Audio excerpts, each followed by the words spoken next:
Hola a todos, ¿cómo están? Sean bienvenidos a la temporada número 4 de Stand By Year. En esta ocasión estaremos iniciando con el tema de la reproducción, que es el proceso por el cual los seres vivos producen nuevos individuos semejantes a los progenitores, o simplemente el proceso mediante el cual los organismos producen descendencia. Esta se puede clasificar en sexual y asexual. Muy bien. La reproducción sexual es un proceso común en organismos unicelulares. Sin embargo, en los animales es poco frecuente y queda limitado a los más sencillos y menos evolucionados. En los animales en los que tiene lugar la reproducción asexual puede realizarse principalmente de dos formas: escisión o fragmentación, que consiste en la rotura del progenitor en dos o más partes, cada una de las cuales da lugar a un nuevo individuo. Esta forma de reproducción asexual ocurre en celenteros, como la anémona, y en gusanos, como la lombriz de tierra y las planarias. Ok. Algunos animales, como la estrella de mar, aunque no se reproducen por escisión sino sexualmente, pueden utilizar un proceso llamado regeneración, mediante el cual son capaces de volver a formar un fragmento perdido accidentalmente. En animales como la salamandra y la lagartija, esta capacidad les permite regenerar ciertos órganos, como la cola. Muy bien, ya estos son los tipos de reproducción asexual, pero resumido y más avanzado. Como ya sabemos, este tipo de reproducción donde un solo individuo da lugar a otro, y es por ello que solo existe un progenitor o padre. Los hijos son iguales a este progenitor, pues son una copia de este, como si fueran clones. Tenemos la bipartición, que es la forma en que se producen las bacterias o reproducen las algas unicelulares y protozoos. Consiste en la duplicación del ADN y la división del citoplasma para dar origen a dos células hijas. La fragmentación es propia de la planaria, algunas estrellas de mar y otros gusanos poliquetos. Consiste en una generación de un individuo completo a partir de un trozo incidido de su progenitor. La espoluración es propia de los hongos y pteridofitas del reino Fungi. Es una de las etapas alternantes de estos grupos. Consiste en la generación de un individuo completo a partir de células o esporas. Son células haploides llamadas esporas. Aquí también se encuentra incluido en la otra imagen la gemación, y es propia de la hidra de agua dulce, de los corales y de las medusas en su fase de pólipos. El nuevo individuo surge a un costado del cuerpo de su progenitor y se va desarrollando hasta ser capaz de separarse. Es decir, la gemación consiste en la formación de un abultamiento o yema en el cuerpo del animal. Esta puede separarse y originar un individuo adulto, como ocurre en la hidra de agua dulce y la esponja de mar, como ya dije anteriormente, o permanecer unido al organismo progenitor formando una colonia, como sucede en los corales. Las colonias coralinas pueden contener varias generaciones de individuos que se desarrollan sobre sus progenitores, de manera que los antepasados más antiguos son los que quedan más próximos al sustrato. A la unión de varias colonias coralinas se le llama arrecife.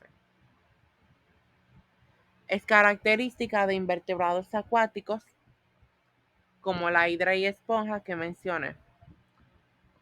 Algo importante: no todas las especies que se reproducen mediante un solo progenitor son asexuales, debido a que algunas especies de reproducción asexual son hermafroditas, es decir, tienen aparatos reproductores de ambos sexos y producen tanto óvulos como espermatozoides, por lo cual pueden autofecundarse, como las flores.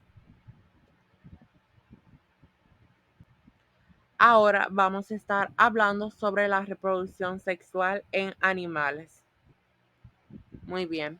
La mayoría de los animales se reproduce sexualmente por medio de glándulas denominadas gónadas. En los machos, las gónadas son los testículos que producen los gametos masculinos o espermatozoides.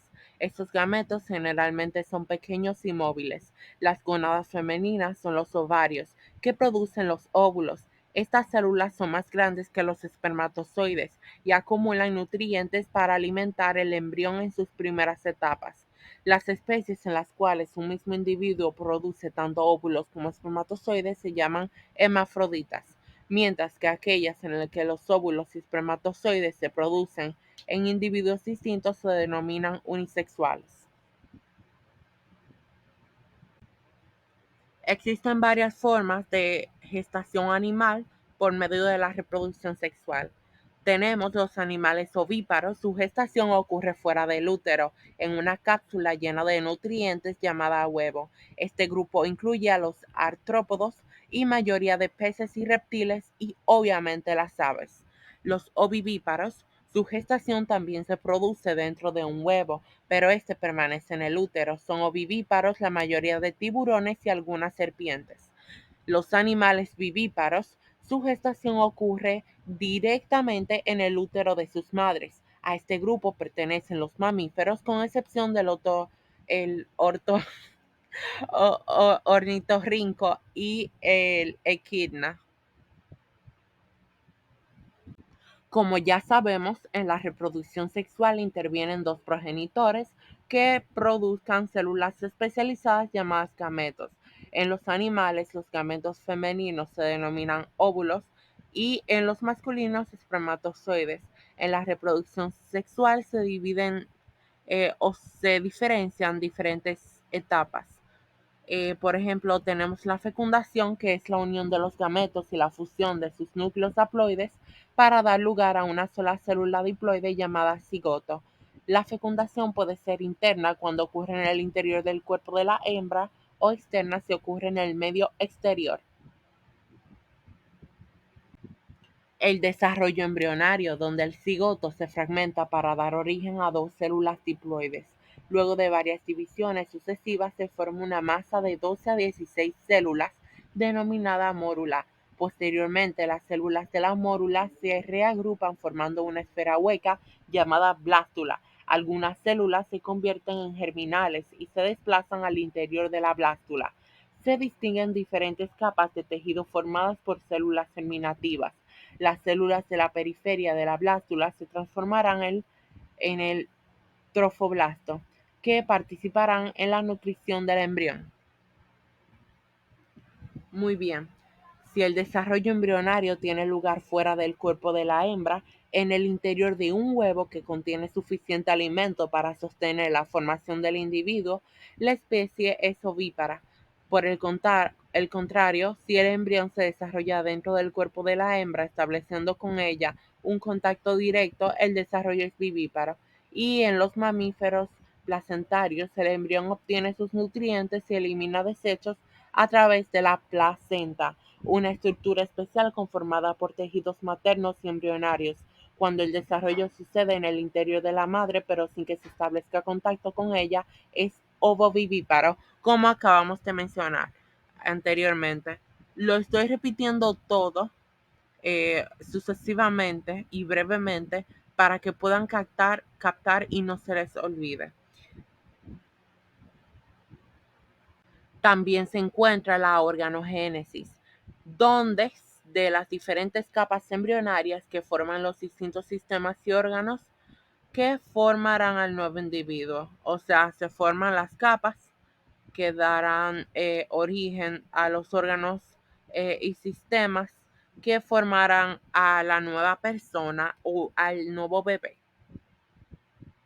Recuerda que en la reproducción sexual se requiere de dos células o gametos que al combinarse genera un organismo genéticamente único y en la sexual un solo organismo que da origen a otro totalmente idéntico a él.